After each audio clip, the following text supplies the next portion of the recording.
Chris from LJ's Card Shop here on LJ's Card Lounge. Special guest tonight, my homie, the guy, Garrett. What's up, man? How you doing tonight? What's up? How are you? I'm just doing awesome. So happy you decided to join us tonight. I know you are also a collector family over there, just like mine. So I want to talk to you a little bit about that. We talked about some things this morning we want to discuss tonight, but really just want to know about you, what you collect. You know, if you want to talk about Parker or whatever in your family, just go ahead and introduce yourself, because, you know, a lot of people know me, Gold Line Cards. A lot of people don't know LJ. So whole new crowd, whole new people. Introduce us to the IT guy collection. So I'm Garrett Frederking. The IT guy is basically within my career. I work in information technology, network administration for a school district. I've been doing it now for 10 years. So kind of just got back in the hobby right before COVID hit, probably about a year or so before COVID hit.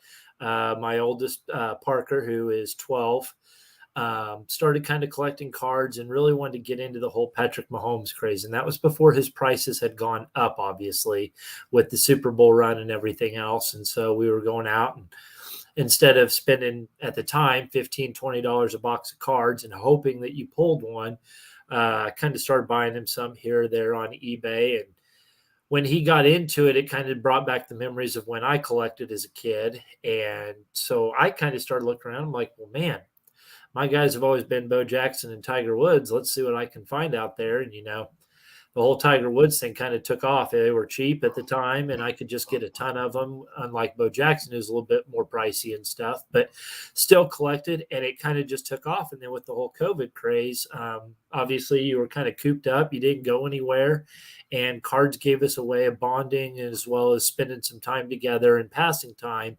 And so it kind of became a big thing in our house, and it's become even bigger since then. And now he's, you know, doing his own thing. He collects his own cards, he trades his own cards, sells his own cards.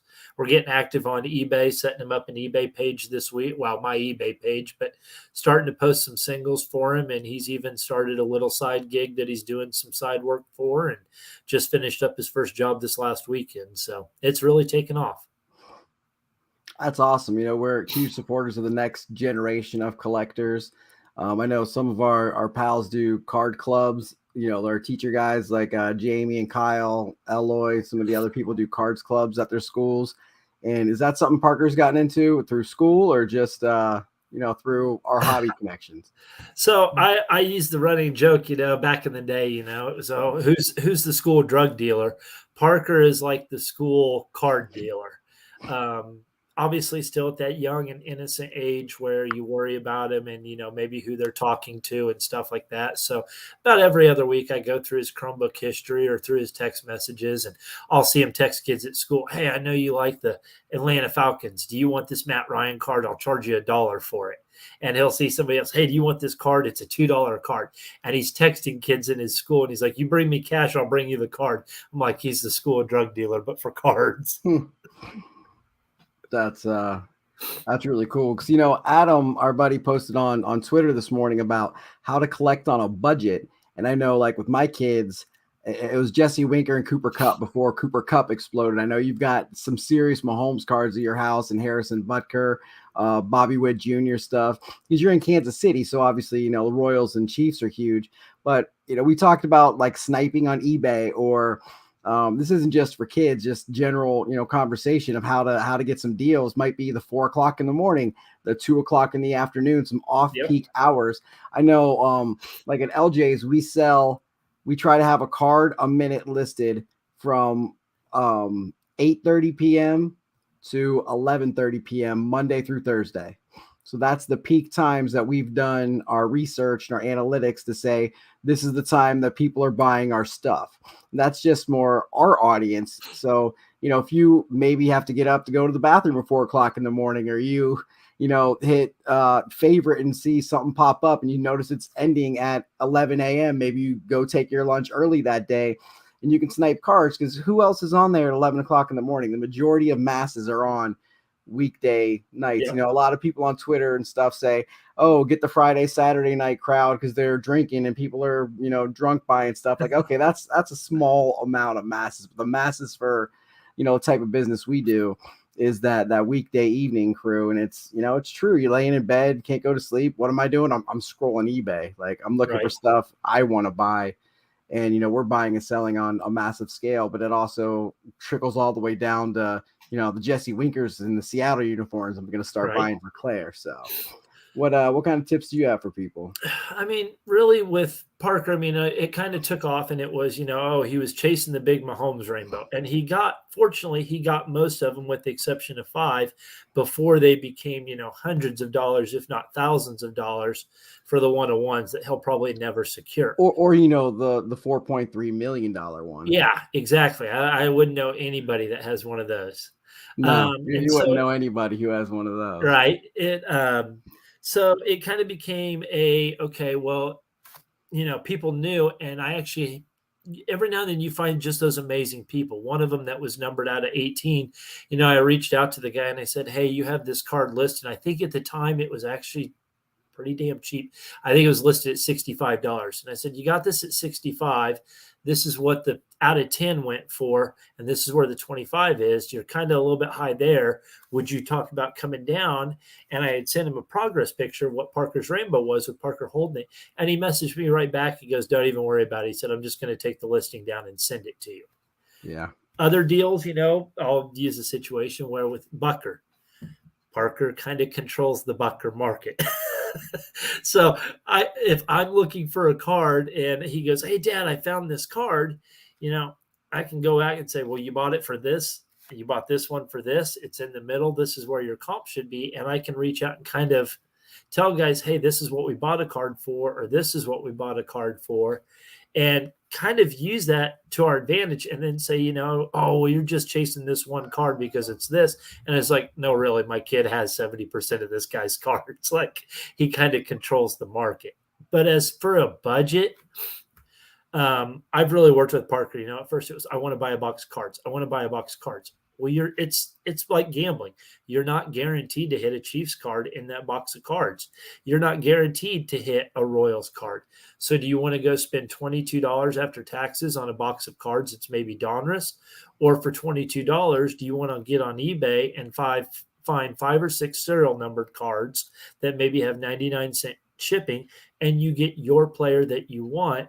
And he's done a pretty good job of, I'd rather buy singles than into boxes. Now, don't get me wrong. He's itching to rip right now. So I'm hoping that between either Easter or when we make our trip to Kansas City for the big show next month, I can get him a box to rip, whether it's in the hotel or whatever. So we buy a lot of singles, and he really likes even the non-licensed stuff. You know, his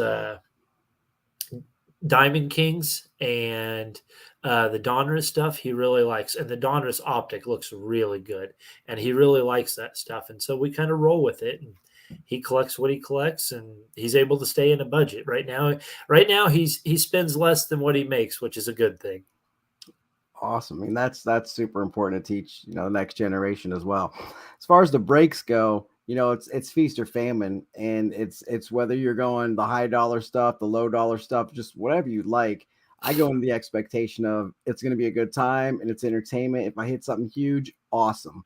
But, you know, the money and making the money is in singles and, you know, returns and stuff like that. And what you're going to get on, hey, I'm going to buy this card now. In 2 years, I'm going to sell it because this guy's, you know, kind of prospecting is where it's at. But also, like you said, you know, people love kids. Like, you know, the guy sent that to Parker.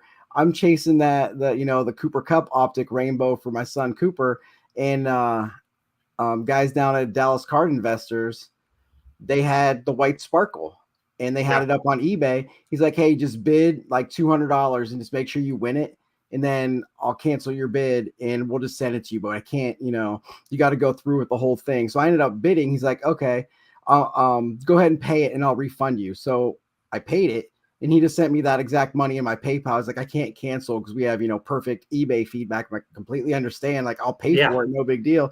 He's like, no, we want to give it to your kid. I'm like, That's awesome. You know, like Yeah. $80 or whatever it would have went for. I can't remember, to complete my son's rainbow and, you know, gain a fan for life. And then, you know, obviously the goodwill that comes along with that within the hobby, knowing that you're good people and that other people know you're good people. There's nothing like that, man. It's Yeah. awesome. And you know, and I mean, we get it here too. You know, like I know the very first time when we had first started talking and stuff, and you were telling me, you know, that Claire was chasing Jesse Winker, and she didn't have the negative parallel or whatever I Yeah. think it was. And I found that one on eBay, and I'm like, you got to ship it to this little girl. And you were like, dude, did you send a card? And I'm like, absolutely, I sent her a card. Yeah. Because there's nothing better than when you see one of these kids smile when they get it, whether it's, you know, our little Freddie Freeman collector that we had, or whether it's Claire with Jesse Winker, or Cooper with Cooper Cup, Parker with Mahomes or Witt or Buckner. These kids just light up, and there's just nothing like it, especially when you see that their day's made, whether it's a 50-cent card or whether it's a $50 card. They don't care. It's their player and it's their day.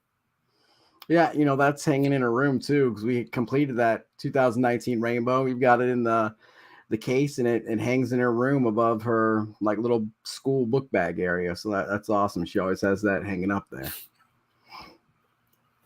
And moving on, one thing I did want to hit on tonight was I want to know, because you're like an analytics guy, a numbers guy. What are your thoughts on fractional ownership of cards? Like I'm really interested in this and how it can make it work. Had a tweet and going back and forth with Ben from Midwest Box Breaks. Like, it's got to be somebody who's trusted. It's got to be this. I'm like, I'm thinking on a higher level. Like, it's got to be a company. Like, is Golden going to do this? Is PWCC going to do this? Is PSA going to do this? Is Beckett going to do this? Is LJ is going to do this? You know, someone with, you know, millions of dollars of capital will say, hey, I've got this $10,000 card. I'm going to sell 1,000 pieces of it for $10. Okay, now who has the most pieces gets to decide what. You have a board of directors. Do you just trust you know, the company to say, hey, now it's 10,000, it's going to be 20, everybody double their money? I mean, how do you see it working? Can it work? And are you a fan? What are your thoughts on it? As far as can it work, I don't think anybody has the answer for that. Is it worth an experiment or a run to see if it works? Absolutely. I think so. I mean, it's about like the stock market. We didn't know until we actually created the stock market. We let it do its thing. You know, you got to at least try and fail, if anything, and then learn from your failures. But yeah, I think it's worth a shot. The question I have is for your guys that are more developed, like I'll use for say Mike Trout, where his cards are already pricey. What room is there for growth in those? Or a Tiger Woods card, what room is there for growth in those? Or is this going to be where you're talking in fractional ownership of a card will bring in a lot more prospecting? I think this guy is the next big thing. I'm at Bobby Witt Jr. I'm going to buy in this card for $1,000 and hope that 10 years down the road, this is a $30,000 card. Is it going to bring in the prospecting side more? I don't know. I think it's a very interesting thing to see. I would be, you know, if you had that, it's about like, you know, your side pot money or whatever. Do I want to throw some money in here and see what happens with this card? Sure, why not? But I better have that side money before I just decide to throw money away, because it's basically like the stock market. It could be there one day and gone the next.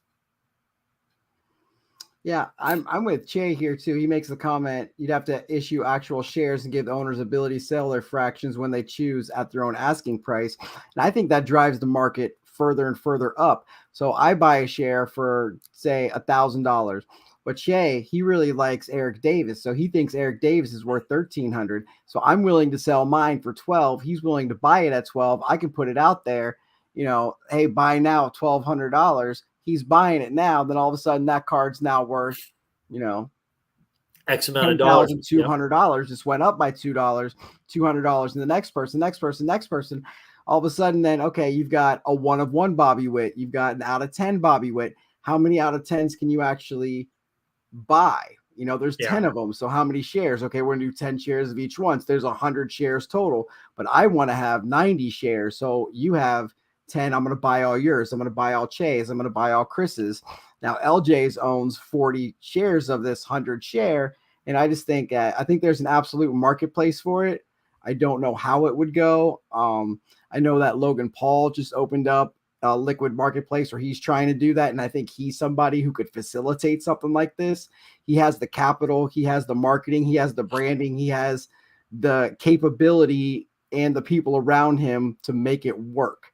Now, as far as the things he's done, like he's done nothing but make money and make smart moves. Like you can like him, you can hate him, but there's no denying the guy has made a lot of good financial decisions in his life. Oh yeah, to get to where he is. So I feel like he's somebody who could actually facilitate this.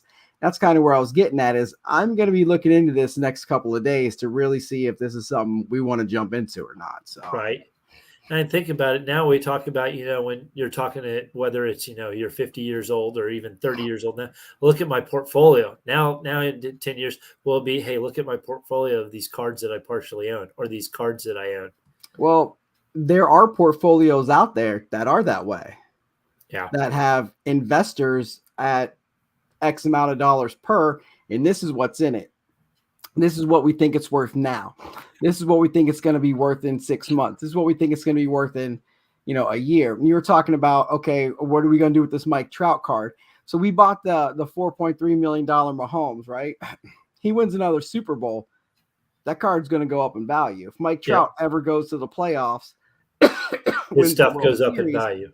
It's going up. Tom Brady comes back, wins another Super Bowl. It's going up. So it's also up to the person who's buying to educate themselves and say, hey, do I want it? It's like a guy like Miguel Cabrera. He'd be more like what you're talking about. What's Detroit really going to do to make his prices go up? Like they're probably not winning the World Series. He may win a batting crown. He may do this or that. But Miguel has he hit his 500th yet? What'd you say? Has he hit his 500th yet? I really don't know. I think he did last year. Or he's okay. Really, I couldn't remember. I was saying that would be the next big milestone for him. Would be knocking down the 500 club. Right, but he's a Hall of Famer like Albert Pujols. What's Pujols going to do to make his cards go up in value? He's not a marketable guy. Like some people are just absolute superstars, and then you've got people like Soto, Acuna, and Tatis who are also superstars, but they're on ESPN every night. They're in your face every night. They're flamboyant. Yep. They're charismatic. They're marketable people. Like Cody Bellinger was very, very marketable. Mookie Betts. Why is Mookie Betts like the most underrated person? Or like Clayton Kershaw. Here, Joey Votto is the perfect example. He's a Hall of Famer. Excellent. He could be so much more valuable, but he's not. He's playing in Cincinnati. He's not in New York. He's not Derek Jeter. He's not Aaron Judge. He doesn't have the flashiness that goes along with the skills. Right. Yeah, I fully agree with you there.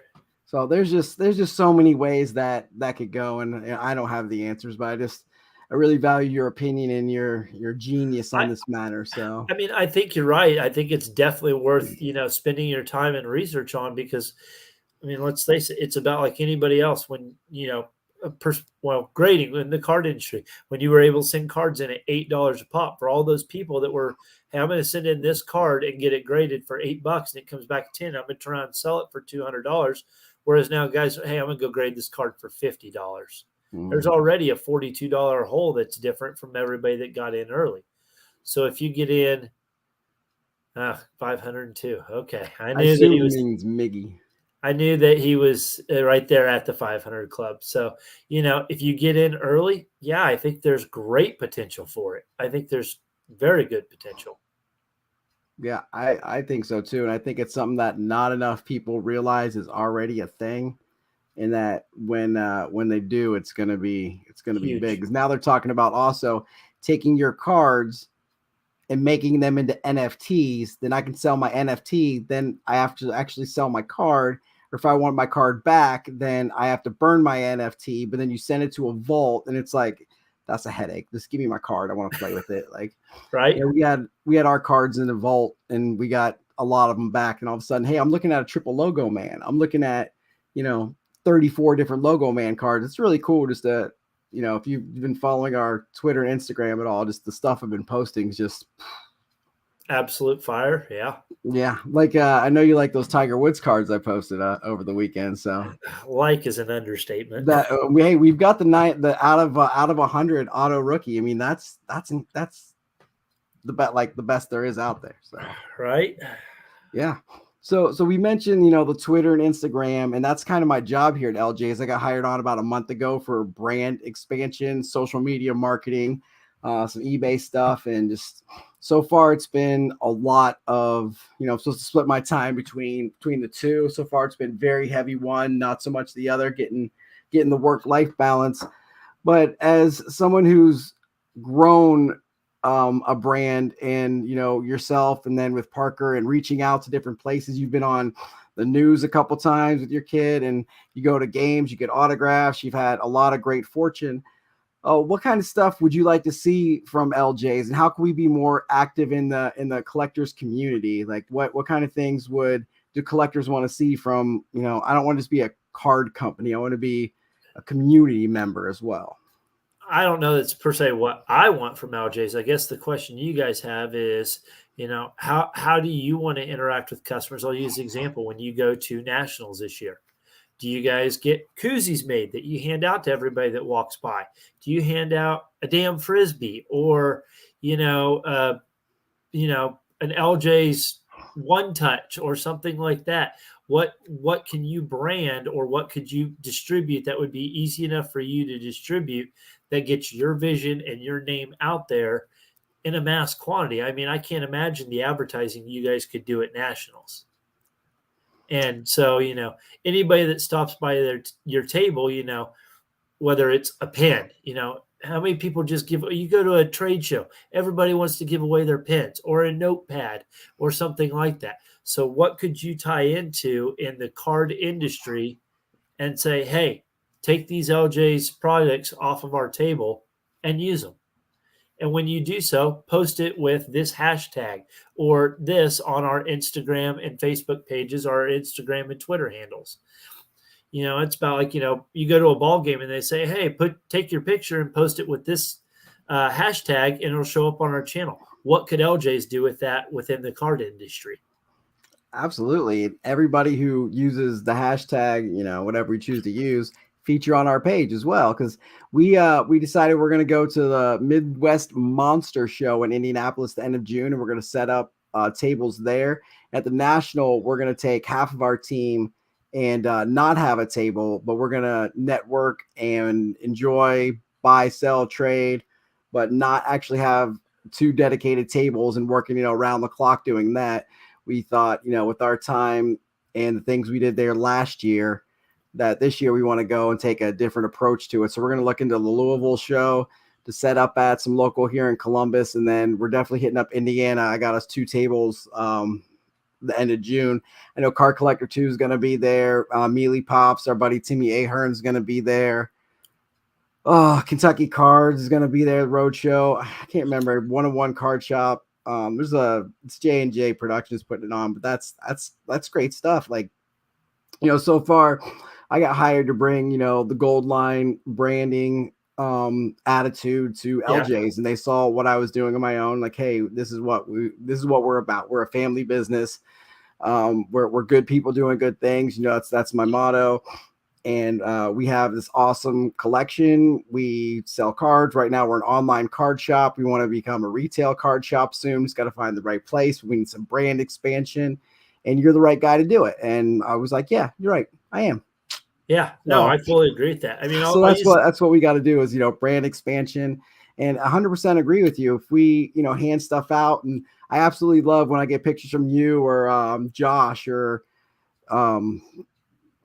Zach and Anna send me pictures of them drinking, or Sean Atkinson drinking out of the Gold Line koozie. It just makes my whole day. I mean, you've taken it to games and the St. Louis Arch and the beach and all kinds of stuff. And think about that's just one person interacting. So let's say you go to nationals and, you say, hey, stop by our booth, whatever. And if you stop by our booth, take a picture at you at nationals with this hashtag and post it to our page or tag us or whatever. And you can go through and find all those people. I mean, it's about basically like anybody that retweets a contest, and we'll draw a winner from this group of people that used our hashtag at nationals, and we'll give away an LJ's polo or something like that. You're going to drive all these people to interact with your page in a short amount of time. And it's about like, social media. When you have that interaction, what's the impressions then that you're hitting as well? How many other people see those interactions that then those people see it? And I think your expansion could really take off, like you said, as far as networking. The more that you make people interact with your pages, I think, yeah, you guys could easily expand. I mean, how fast has your guys' Twitter and Instagram followers gone up in the last month and a half? Yeah, we're up thousands of percent in a month. And you know what? It's like, hey, it shot up real fast and then it slowed down and it slowed down more. It's like, well, that was to be expected. We came out firing out of the gate, showing the triple logo man and all that stuff right away. Now it's more finding the groove of where we're at, not just showing off the collection, but the interacting every day. You know, they say, hey, when you go home for the day, you know, it's 6 o'clock, whatever, turn your phone off. It's like, that's fine. But I'm laying in bed, I can't sleep or something. You're sending a tweet or you're liking stuff on Instagram, or you know, they got me all the tools I need to succeed. They got me a new iPad and stuff. I'm editing a video, you know, while I'm hanging out at home, and that's work, but it's also like stuff I really enjoy doing that I was doing for myself before this. And now I just get to do it with an awesome company and I love it. Like, work's fun. It's not work. no, it's getting paid to do something I love every second of the day. Like, I'm the luckiest human being on earth. Like, you know, I'm doing this show with you right now, chatting with my buddy about cards, and this is my job. Like, I can't believe this is real life. You know, Right. My buddy Justin, I've known him since high school, and he's the one who's technically my boss, but he called me up and got me this opportunity. And I told him the other day, it's like, you just changed my life with a phone call. Like, thank you, you know? Yeah. I mean, it's unbelievable. The day I walk in, he shows me this huge collection of vintage stuff that we just bought a lot off this guy. He's like, yeah, we already made our money back. The rest of this is all profit. And it's awesome that we have, you know, I sent when I opened up the Twitter account, I can't remember who exactly it was, but 3 different people won like 1990 Don Russ, you know, hanger packs. Like, that stuff that I'm just sending out. And, you know, Eloy, we're sending out for a charity rip with him. 2020 contenders first off the line box. You know, I'm not going to just go out and throw money out there and say how much, you know, we're giving away, but it's giving back to the community. And like these old boxes and stuff we have, like, we're going to start going through them literally tomorrow at 9:30 in the morning to see what on earth we have. And if you follow us on TikTok, I went through, I'm trying to chronicle the story, which I need to post on, you know, Instagram and stuff too, of what's in there, what we're going through. Like today, we got some stuff back. I tagged you and Jimmy in, you know, the Bo Jackson helmet, but we got a Derrick Henry. We've got a Baker Mayfield OU. We got a Tatis autograph bat that came back today. We got a Darius Basley hat and Kobe White hat that are in there. You know, we've got 89 upper deck cases sealed. Like, it's just, we got to go through this massive lot and just see what's in there. I'm so excited. Like, imagine, Garrett, you're going to work tomorrow and you get to sort through 1950 something Topps cards for like 3 hours. Like, what's your reaction to that going to be? Like, I can't say I get it, but man, I know what it's like when you get to dive into something that you really want to do and that you're really excited about. And yeah, like I said, it's been fun to watch just how, I mean, I follow it on Twitter, I follow it on Instagram, and it's been fun to see some of this stuff come in. And like I said, even when you tag somebody like me today on a Bo Jackson helmet, it's the wrong damn colors, but yeah, well, that's the only one we had. So, right. Yeah, absolutely. But, you know, we've got memorabilia. We've got a website that we don't use very often. And Friday, my day is pretty open. So I've got to get stuff up on the website and then priced properly too. Because we have stuff on there from months ago that we haven't changed the prices on. You know, with the cards game, stuff fluctuates every single day. So I've got to get some of this memorabilia up there. We've got some sealed product we're trying to put up there and then get just the prices back to where they should be. And that way we can go to the Indianapolis show in June, to the Hilliard show next month, which is local here in Columbus, and be able to sell things and then be like, oh, okay, here's my information, visit our website. And then all of a sudden, oh, cool, they've got this stuff. Oh, they're doing this is their stuff. And, you know, mainly we sell a bunch of our stuff on eBay. So you're eating up 11% fees every single transaction you make. On the website, you're not. You know, on Twitter, Instagram, you're not. And, you know, you're eating the 3% goods and services fee because, you know, we're a business. We got to do goods and services. That's much better than 11% on eBay.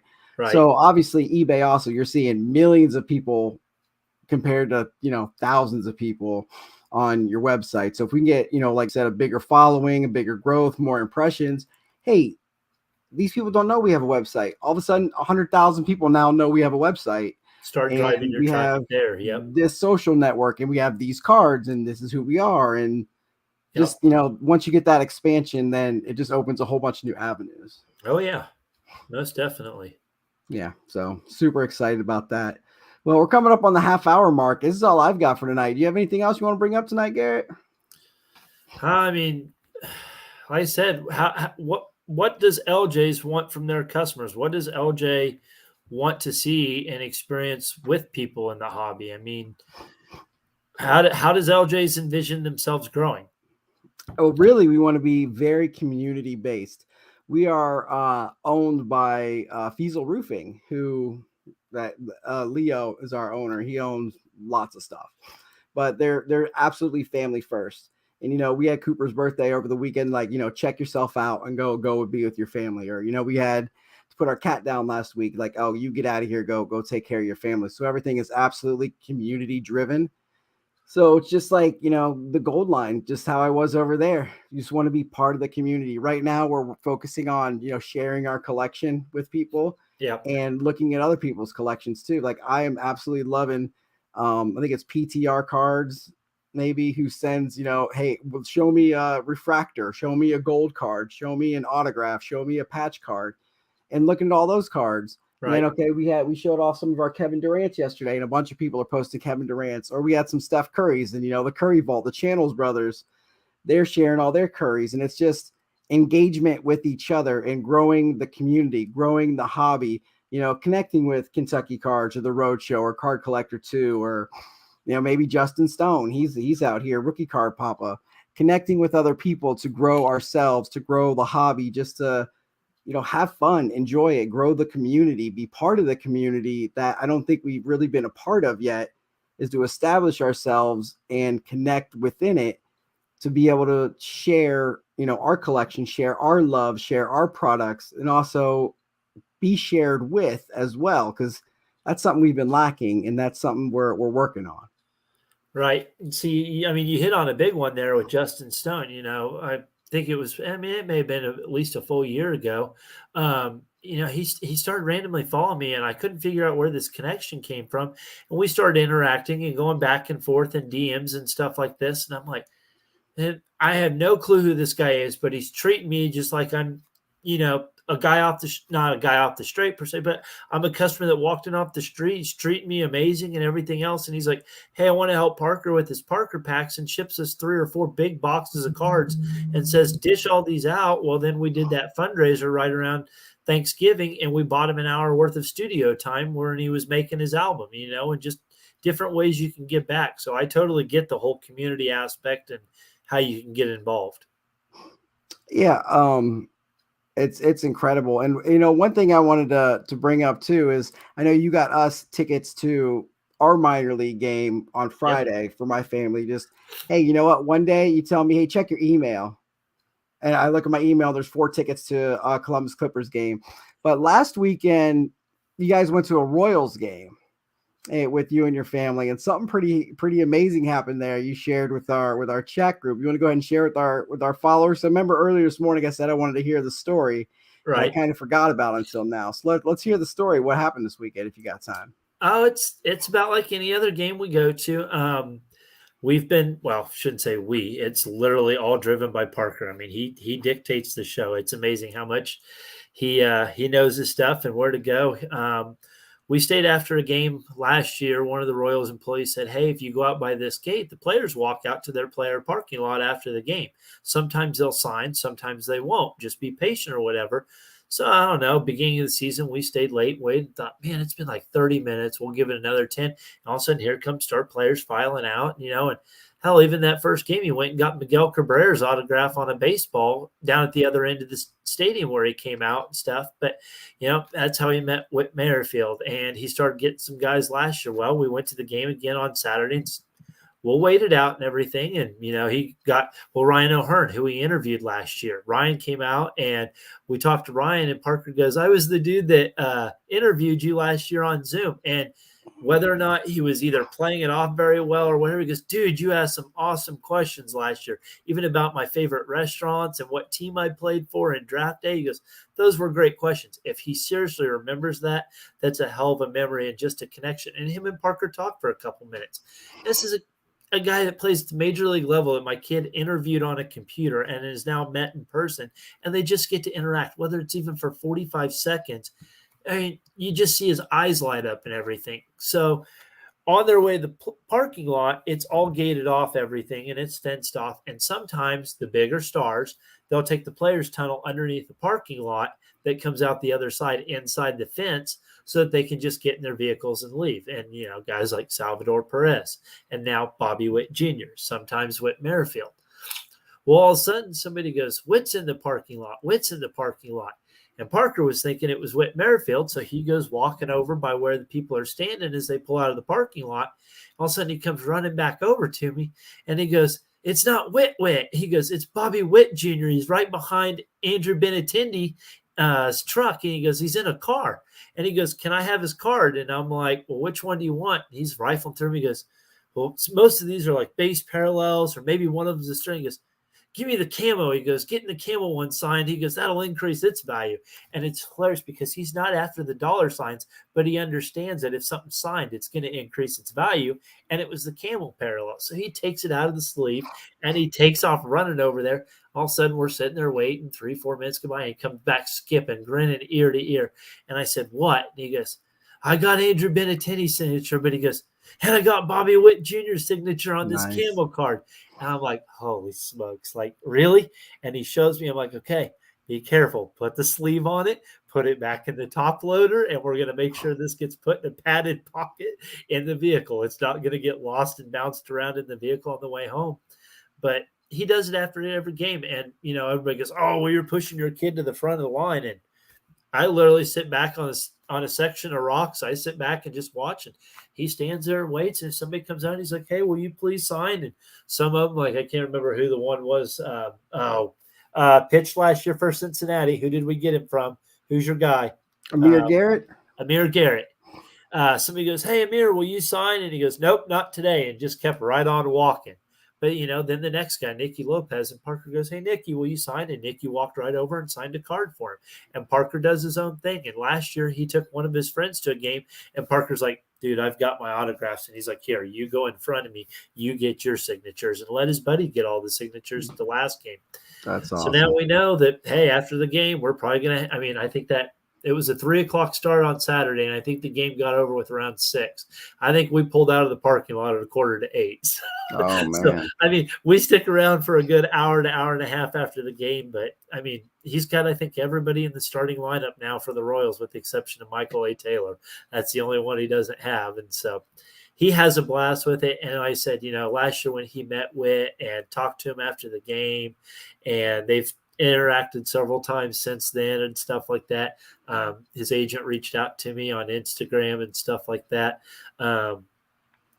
Little does he know, I think we're going to do a cameo here in about another couple of weeks. And so get that recorded and have that drop before the first baseball game. So I'm really excited about that. But like you said, it goes back to the beginning. You see these kids light up and, with, like you said, minor league.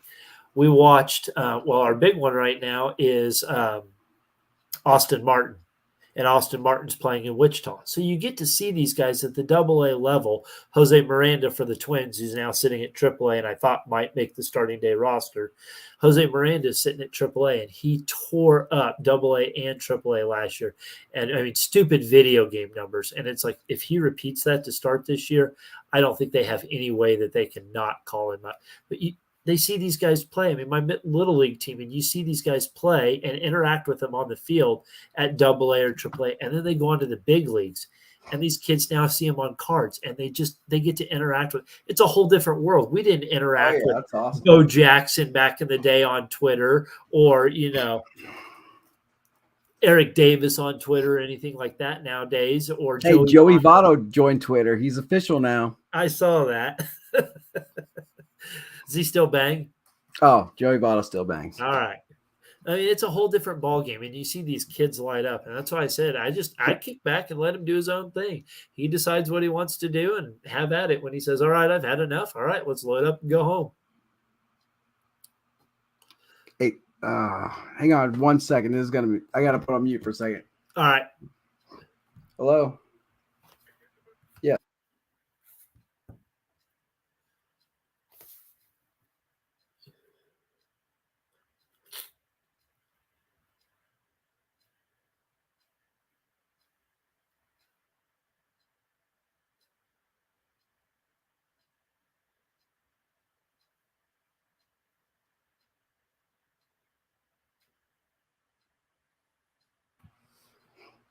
All right, sorry about that. It's National Dispatchers Week, so I bought pizza for all my people at my former work, it to your people and today. it's being delivered right now. So I'm like, hold on, I gotta take this phone call real quick. So, but yeah, man, that's the awesome kind of stuff. Like I know I told you before, like last year when we went down for opening day with Claire.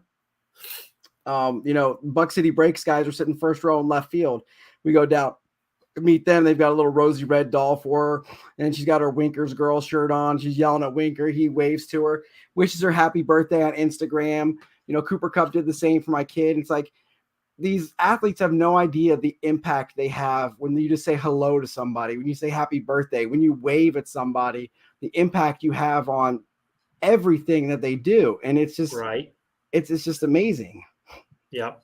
And then you get your guys, I'll use the example like Cooper Kupp. What did he play? D3 in college. So it's not like he was an All-American D1 player who's got this big ego head or anything, stays grounded. Jesse Winker's the same way. Yep. Whit Merrifield, 2-time All-Star, but you don't see him marketed and you don't see him touting his name around town and stuff like that. And he's your guy that plays 162 games a year, plays whatever position he's asked to do, and is a junkyard dog and is skillful at whatever position you put him at. And it's like, so you see these guys that are respected athletes that, may not be on the face of video games or TV commercials or anything else, but they're great human beings. Yeah, absolutely, man. I love it. And it's the best. Like we've talked about many times, it's the community they build. You see them out in the community. Like Brandon Phillips would all the time be going to little league games and high school games and stuff like that. And it's awesome to be out in the community like that. Right. All right, man, we're coming up on 45 minutes. It's almost 10 o'clock here. I'm going to go ahead and end this show. I had so much fun talking to you about this, that, the other, the hobby, life, kids, community. Awesome. Thank you so much for joining LJ's Card Lounge tonight. Absolutely. I appreciate it. Thanks for having me on. Yep. So if you're watching now, you're watching later, appreciate it. We'll be next week. Thanks. You're here with Garrett, IT Guy 8706. Make sure to give my guy a follow. All right, guys? All right. Later. All right. See ya.